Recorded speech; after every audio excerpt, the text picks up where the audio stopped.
Hello, Brigadiers and Brigadettes and hockey fans alike. This is your captain speaking. Welcome to my channel. Now let's jump into some hockey content.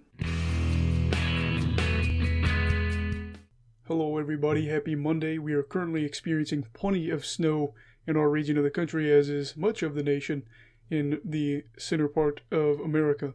So we're just going to jump into the first topic today, and the only topic, which is, are these Columbus Blue Jackets any different from years past? Through 16 games this year, our Blue Jackets have had an up and down season, and they've posted a record of 7-5-4, good for 18 points. In a normal year, that would put us on pace for 92 points.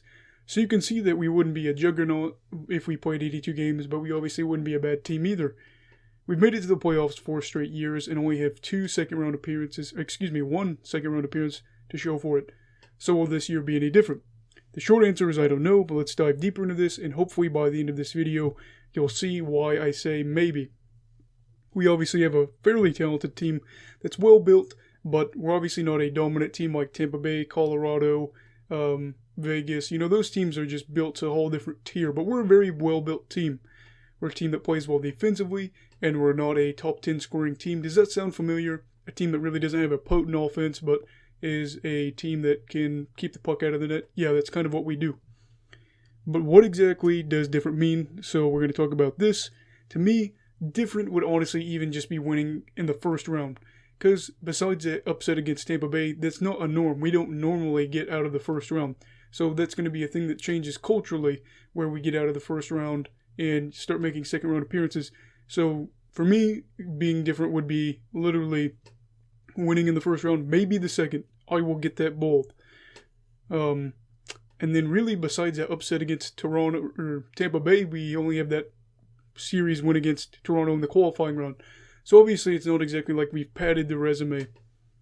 Things need to change, and I think a lot of people are expecting this year to be a year that does change, as even though we did lose Pierre-Luc Dubois, we gained Max Domi, Patrick Laine, Jack Roslovic. This team obviously has gained some talent. We are better right now, at this point of the year, than we were at the this past offseason. And this team clearly has more depth than it did before. I do think this year is going to be a bit of a crossroads type moment. If we make the playoffs 5 straight seasons and only win 1 playoff round, something's going to change. And I don't think that's going to be a complete rebuild, but I don't think it's going to be something that's just minor. Something's going to have to change to where we look at our team and our roster and we say, why are we only winning in the first round? What are we going to do to change this? You can't just keep bashing your head against the wall and getting in the playoffs and losing in the first round and saying that's success. It is good to be there, but at that point we're going to be stagnant. At that point it'd be spent half a decade in the playoffs and only have 1 playoff round to say that we won.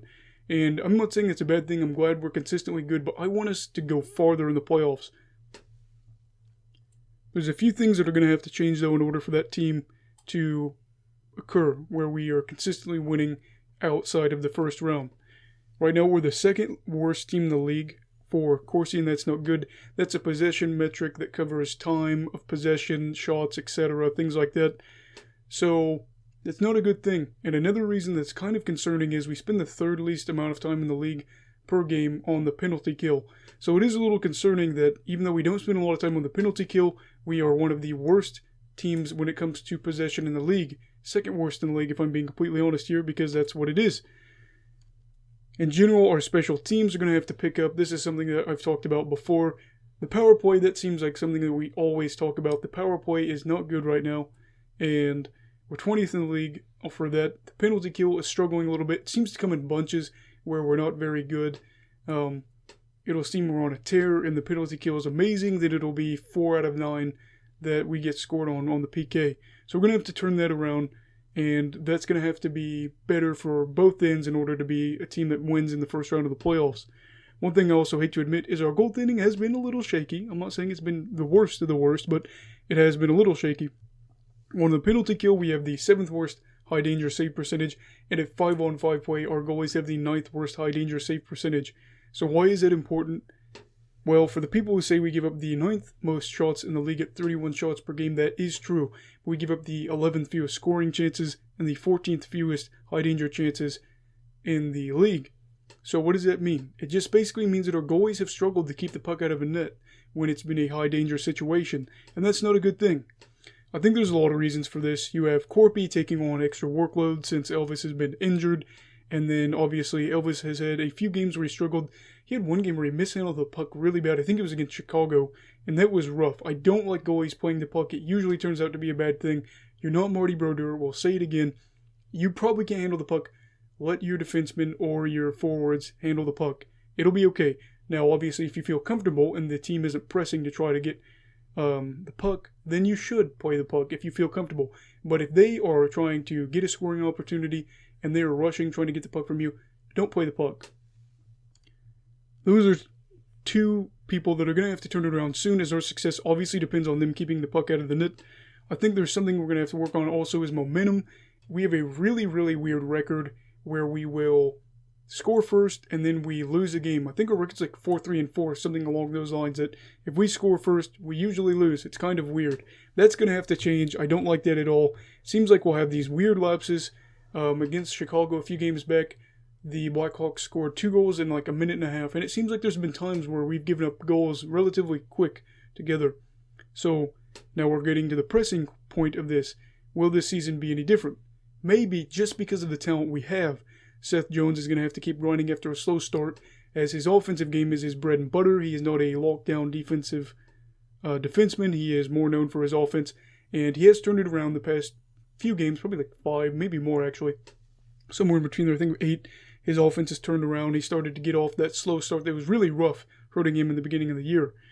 The major thing I think will have to happen for us to win in the playoffs, though, especially the first round, is guys that aren't the top tier guys of our roster are going to have to step up, or maybe the bigger name guys that like that. They can't have that. We have to have scoring depth from everybody. I think 3 guys that are going to be really important here. Texier. Texier is extremely talented, and I think that he's shown that he can provide a lot of offense for this team. He's going to have to score in the playoffs.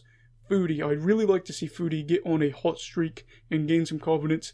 And then Domi, he is a big name guy, but he's kind of struggled since he's got here to put up points, and he's just kind of been learning, I guess you could say, curve he's been in towards his doghouse.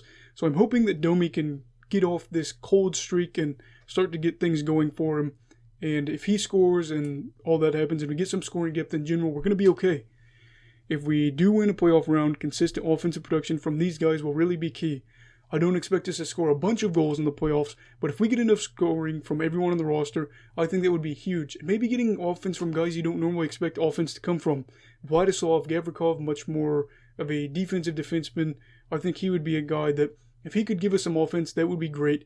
And if any of our 2 goalies can get on the playoffs, watch out. We could do something terrific. So yes, this year could be different. It's going to be hard to get past Tampa Bay if we did face them in the second round. We've shown we can hang with them, and this year might be the year we could do something special. Because of the offensive depth we have, we could potentially do something great. Now, Dallas, Carolina, and Tampa Bay are going to be tough to handle, but I do think we could pull off the upset against one of those 3 teams. It just depends. We're going to have to be able to show we can hang with these teams, which we've done so far to start the season. Hopefully it continues, and that'll be all for the video today. Thank you so much for your time. Please make sure to like and subscribe. Everybody have a great day, stay safe, and stay away from COVID, alright? Goodbye, Brigadiers and Brigadettes, and hockey fans in general. This is your captain signing off. Have a great week.